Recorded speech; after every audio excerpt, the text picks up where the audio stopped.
Hello, so this is day 36 with our Pavlik Harness, and yeah, this happened. It really was amazing giving him a bath again after 5 weeks.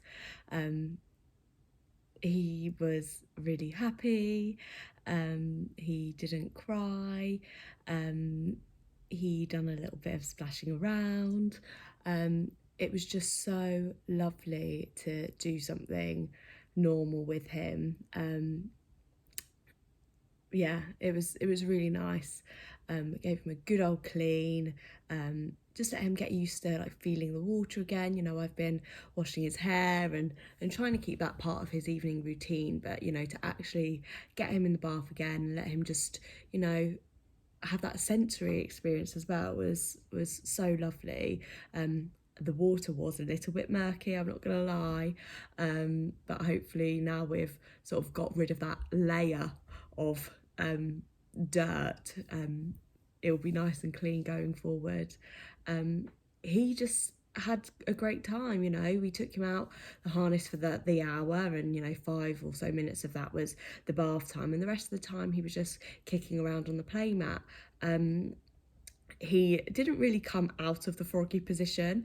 He was stretching his legs out occasionally, but he's been cooped up in that position for such a time now. It's just his normality. So he was sort of keeping himself in that position still, but I'm sure as the days and the weeks go on that will change. I'm going to look into doing some like baby massage with him, just to encourage him to start using the muscles that he hasn't used before. Right at the start of our journey, I think I mentioned on here one of my concerns was things like muscle wastage, obviously from not doing kicking and stuff like that, and given our history with Freddie not rolling and stuff like that until quite late on, I don't want to fall into bad habits with Max, so anything that we can do now to just help strengthen his muscles, I want to start doing. So I'm going to keep working on that. I'm going to have a look online, see if I can get any baby massage tips, if there's any classes out there. Our health visitor did say that she is trained in baby massage, and when I spoke to her sort of a month or so ago, when she finally got in contact after our harness fitting, she did sort of tell me that she'd be keen to do some baby massage with us, so I might follow that up and just see where we go with it.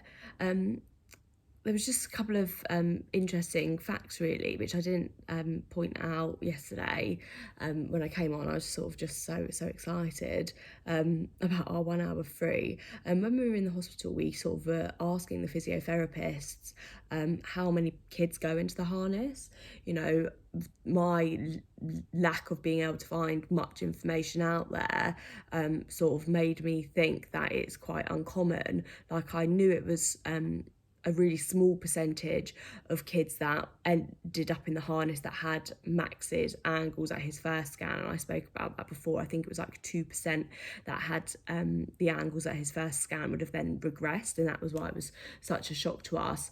But so our hospital, which is the Royal Surrey, apparently only fit on average 14 babies in Pavlik harnesses per year, out of over around 700 babies they scan, she said, which is crazy. So, Max is one of 14 children that hospital fit in a harness, and he was one of the 2% that would have ended up in a harness based on his first result. So, it's such a small percentage of cases, and maybe that's why there isn't that much information out there. And I did sort of ask a few questions. I was like, why was I not told much information? Like, I didn't even know what to expect. I didn't know what you were scanning for.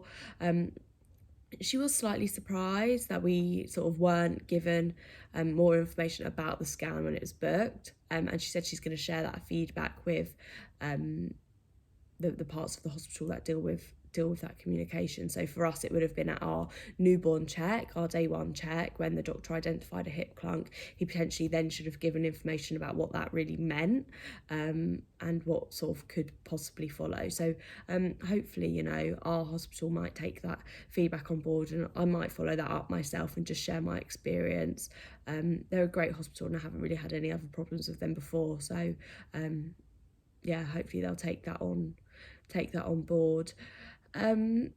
So today we're just gonna sort of do sort of similar to what we done yesterday, but we're gonna get Max to share the bath with Freddie, which is really exciting again. You know, I think it's that one of those pivotal moments when you've got two kids, maybe that you know, for us close together in age, where you get to do bath time together and they get to like have that shared experience.